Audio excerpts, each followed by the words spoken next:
Bismillahirrahmanirrahim. Apa itu aktivitas takwa? Kita rinci. Mari kita lihat ketika Allah menyebutkan bentuk takwa dalam Al-Quran. Mau orangnya, ya, mau perintahnya, pekerjaannya. Mari kita lihat. Ternyata orang-orang yang berhasil menjadi takwa adalah orang-orang yang terbiasa melatih diri dengan aktivitas yang disebut dengan amal soleh itu. Apa diantaranya? Mari kita lihat. Ya, kalimat takwa pertama Al-Baqarah ayat kedua. Dzalikal kitabu la raiba fihi hudal lil muttaqin. Ya. Ini Al-Qur'an jangan diragukan, dia berasal dari sumber yang sangat jauh dari apa yang kita bayangkan. Jangan nuduh sembarangan kalau nggak punya hujjah. Maka ia akan jadi petunjuk bagi orang takwa. Siapa orang ini? Apa aktivitasnya? Apa pekerjaannya? Sehingga disebut oleh Allah sebagai orang takwa. Aktivitasnya apa? Maka dirinci di ayat 3, ayat 4 sampai mendapatkan di kebahagiaan ayat 5-nya. Alladzina yu'minuna bil ghaib wa yuqimunas shalah. Yaitu orang-orang yang terus meningkatkan imannya. Tuh, dasarnya iman dulu. Ya, wa yuqimunas shalah. Maka ia berusaha mendirikan sholat dengan sempurna. Aktivitasnya, lihat, tak kerja bermakna aktivitas. Apa diantara aktivitas takwa itu? Sholat. Wa mimma razaqnahum yunfiqun. Infaq. Ya? Walladzina yu'minuna bima unzila ilaik. Dan mereka yakin terhadap apa yang diturunkan kepadamu Muhammad sallallahu alaihi wasallam. Apa yang diturunkan kepada Nabi Muhammad? Al-Qur'an. Tuh. Nah. Kasih contoh lagi 3. Ini aktivitasnya. Perhatikan. Orang salat itu bagian dari takwa. Kesimpulan terbaliknya, maka orang takwa itu punya aktivitas. Apa pekerjaannya? Rajin salat, rajin infak, ya, rajin berinteraksi dengan Al-Quran. Ini baru 3 kita turunkan. Ya. Karena itu saat Ramadan, aktivitas ini pasti banyak muncul. Silahkan cek. Salatnya pasti akan meningkat. Mohon izin, ketika kita belum masuk Ramadan, mungkin sebagian orang hanya berusaha menjaga salat fardunya. Yang penting 5 waktu nggak tinggal. Belum tentu dia duha, belum tentu syuruk, belum tentu tahajud, ya kan? Belum tentu rawatib sempurna. Tapi dahsyatnya Ramadan bisa menjadikan seseorang sampai begitu perhatian pada salat sunnahnya. Bahkan ini musim-musim sekarang, PSBB ini, ya, yang kita diminta dengan segala keterbatasan kita untuk mengerjakan aktivitas di rumah, itu pun yang difikirkan, Masya Allah, tarawihnya. Pada tarawih sunnah kan? Ini sangat menarik gitu, tarawihnya. Nah, jadi dahsyatnya Ramadan itu bisa meningkatkan kualitas ibadah. Jangankan yang fardu, sunnah bisa meningkat. Ini salat.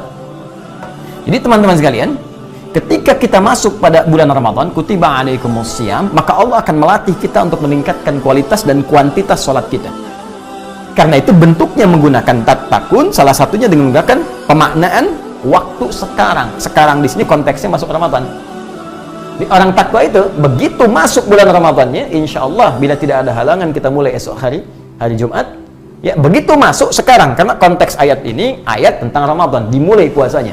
Jadi begitu masuk bulan Ramadan, dia berusaha meningkatkan ibadah salatnya. Ini pertama. Jadi kalau Anda ingin lihat apakah Anda termasuk kandidat peraih orang takwa atau tidak, kandidat yang masuk dalam kategori berhasil puasa atau tidak, lihat nanti mulai malam. Saat masuk berganti waktu ke maghrib, naik, boleh masuk malam Ramadan, malam pertama. Ya, maka kita cek nanti, ada nggak ibadah salat di malam harinya? Cek, oh ada ternyata. Ya, qiyam Ramadan. Dalilnya hadis Nabi SAW. Man qama Ramadana imanan wa ihtisaban ghufira lahu ma taqaddama min dhanbi. Siapa yang bisa menghidupkan qiyam, bangun salat di malam-malam Ramadan dengan penuh keimanan, dasarnya iman ini, wa ihtisaban, ketulusan, mengharap ridha, pahala dari Allah, mengoreksi dirinya. Ya ghufira lahu ma taqaddama min dhanbi. Begitu ditunaikan ikhlas karena Allah, koreksi diri, taubat kepada Allah, seketika diampuni dosa-dosanya oleh Allah dari sejak ia berbuat kesalahan saat baligh sampai malam itu. Allahu akbar. Bagaimana rahmat Allah diturunkan ketika ada hamba bangun di malam pertama Ramadan, malam Jumat lagi, ya Allah, Masya Allah. Kemudian dia sujud, minta ampun kepada Allah, ya Allah, hamba banyak salah, tapi rahmatmu ya Allah melampaui segala murkamu. Maka hamba memohon rahmatmu ya Allah. Sujud dia, menangis. Ketika kemudian dia memohon turun ampunan Allah, terbayang walaupun ajal tiba pada saat itu, kemudian dia wafat di malam pertama, dia sudah mendapatkan ampunan Allah Subhanahu wa taala dari semua dosanya. Dan dia punya amalan pertama kali sujud yang jadi kebanggaan di hadapan Allah. Bukankah kita dimuliakan dengan sujud itu? Ya, bukankah perkara sujud yang mengangkat kita dan merendahkan syaitan? Iblis tidak mau sujud. Ya, sedangkan kita mau sujud di hadapan Allah, dan dengan sujud itu malaikat diperintahkan untuk hormat kepada Adam alaihissalam. Jadi kalau manusia pernah punya amalan sujud, maka itu jadi salah satu kebanggaan di hadapan Allah Subhanahu wa taala. Karena itulah sujud yang kita lakukan dalam salat menjadi amalan pertama yang akan dihisab di hadapan Allah Subhanahu wa taala. Nah, ini jadi konteks ini sekarang konteks Ramadannya, jadi begitu masuk Ramadan salatnya meningkat. Nah, karena itu coba siapkan dari sekarang. Saya sarankan siapkan agenda Ramadannya. Salat apa saja yang bisa ditunaikan dalam sehari. Malam ada apa? Ada tarawih. Malamnya bisa ada kesempatan tahajud kalau nggak memberatkan kita untuk sahur kemudian dan beraktivitas esok harinya. Karena sekarang banyak di rumah, kita bisa hidupkan. Ya, kemudian masuk keesokan harinya 2 rakaat sebelum subuh, ya. Ada salat duha antara subuh ke zuhur, ada qabliyah zuhur, ba'diyah zuhur. Saya ada pertanyaan, Ustaz, kalau saya salatnya di rumah, qabliyah masih berlaku tidak? Masih berlaku. Karena qabliyah itu nggak ada kaitan dengan masjid dan di luar masjid. Walaupun salatnya di rumah, ketika azan berkumandang selesai, ada qabliyah, silahkan tunaikan qabliyah. Setelah selesai mau ba'diyah, silahkan tunaikan ba'diyah. Karena salat itu ditunaikan bukan terkait dengan keadaan Anda di masjid atau di luar masjid. Rinci, sampai ke sebelum asar, ada 4 rakaat. Sebelum maghrib, ya, ba'diyah maghrib setelahnya. Kemudian antara azan dengan iqamat, sebelum isya, setelah isya. Tapi khusus untuk yang sebelum maghrib, itu kalau dalam kondisi yang sifatnya memang memungkinkan untuk menunaikannya saja. Ya, kata Nabi SAW bermakna, sallu rak'ataini qabla al-maghrib wa la tattakhidhuha sunnatan. Silahkan salat 2 rakaat sebelum maghrib, tapi jangan jadikan kebiasaan karena kondisi tertentu saja. Ya, kenapa? Karena jarak maghrib ke isya itu begitu padat, mepet. Apalagi Ramadan saat ini, Anda mungkin buka dulu, jadi waktunya agak mepet ke isyanya, jadi Anda bisa langsung lakukan salat maghribnya dan ba'diyah setelah itu. Ya, beda kasusnya kalau sedang di Masjidil Haram, nunggu orang tawaf baru masuk, Anda bisa mungkin daripada mengerjakan yang tidak penting, bisa salat 2 rakaat dulu. Jelas ya? Secara lugas dan mudah, mulai sekarang sebelum masuk nanti malam Ramadan, Anda rinci ada salat apa saja yang bisa ditunaikan di bulan Ramadan. Ya, dari malam dan siangnya. Rinci. Ya, kemudian teman-teman sekalian, mohon maaf. Nanti orang takwa ini ditunjukkan dengan bentuk mudhari. Belum selesai karena baru 1 masa. Belum yang kedua dan ketiga. Sekarang terus dilangsungkan dan sampai di masa depan. Jadi untuk menjadi orang takwa itu, mohon maaf, bukan awal Ramadan saja Anda kerjakan tarawihnya, tahajudnya bangun, hari keduanya nggak dikerjakan. Hari ketiga makin menurun. Awas, hati-hati. Jangan ada fenomena ini lagi terulang. Ya, tahun sebelumnya kita tahu juga, malam pertama penuh semua. Malam kedua penuh, malam ketiga masih penuh, malam keempat terjadi kemajuan. Sab maju, maju, maju. Ayo, sekarang mau dipikir apa lagi? Mudik sudah Allah tanamkan. Pemerintah mengatakan dilarang mudik tuh. Dan nggak ada sekarang ya celah kita untuk ngeles di hadapan Allah lagi. Dulu masih ada alasan, 10 hari terakhir i'tikaf, ya Allah, hamba mudik ya Allah. Masih bisa di jalan. Sekarang mudiknya sudah dilarang. Ya, pelarangan ini untuk kebaikan kita juga supaya tidak menghambat virus itu kemudian menyebar di daerah-daerah yang sebelumnya telah kemudian dijaga dengan baik. Maka alangkah lebih bijak kita melihat dulu, jika ada maslahat dalam konteks ini, kita bisa ikuti dengan cara yang baik. Ya, nah, saya kembalikan ke sini.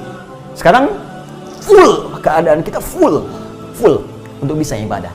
Jadi kalau Allah sudah buat kita ini keadaan sangat bisa fokus untuk ibadah, belum bisa juga, lantas mesti digimanain lagi? Tuh, aktivitas ditarik semua ke rumah, konsentrasi ada di rumah. Bisa maksimal, mau berangkat keluar juga terbatasi, seakan-akan Allah saking sayangnya ke kita, kamu ini banyak dosanya, maksiatnya makin banyak, baru buka handphone sudah maksiat, gambar-gambar sudah salah, ngetik status keliru, kadang-kadang ribut dan sebagainya, salahnya banyak.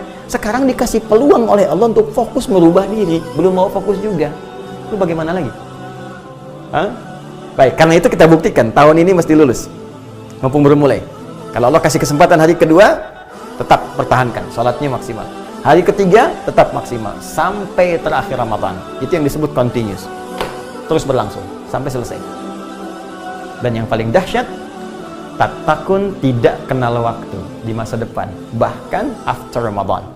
Ma ba'da Ramadan, setelah Ramadan pun jaga sampai ketemu Ramadan lagi tahun depan, atau sampai kita pulang menghadap Allah Subhanahu wa taala dalam ajal kita tiba. Jadi orang takwa itu diukur bukan saat malam pertama Ramadan, takwa diraih bukan saat hari kedua, hari ketiga sampai selesai Ramadan, tapi sampai kita jaga hingga ajal kita tiba saat kembali kepada Allah. Itu yang disebut dengan takwa. Maka dari sini, siapkan mental kita sebelumnya. Berniat yang utuh, maksimal. Nah, apalagi Ustaz, ini pekerjaannya belum selesai, infak. Nah, karena itu sekarang kita siapkan anggarannya. Ya, nggak harus uang, infak itu kan wujudnya materi. Ada saudara kita lihat nih, teman-teman, dalam keadaan seperti ini, ya ada yang tentunya kita dapati tetangga kita, ada yang kesulitan, ya pekerjaan belum bisa ditunaikan sampai saat ini, berapa banyak kemudian karyawan harus sementara waktu kehilangan pekerjaannya, ya untuk dapat makan sulit, kisah banyak terdengar yang sudah nahan makan 2 hari, begitu bantuan datang ajal kemudian tiba dan sebagainya. Barangkali ditampakkan oleh kita kepada Allah supaya kita semua bisa beramal saleh. Ya, kita jangan melihat ini beban si fulan, tanyakan saja, keimanan kita akan mendorong kita untuk berbuat baik. Apa yang kita bisa lakukan sehingga ringan hisab kita di hadapan Allah Subhanahu wa taala, sepanjang kita bisa melakukan itu. Walaupun kata Nabi hanya sebiji kurma, walaupun hanya sehirup air, sehirup kalau sekarang 1 sedotan, ya.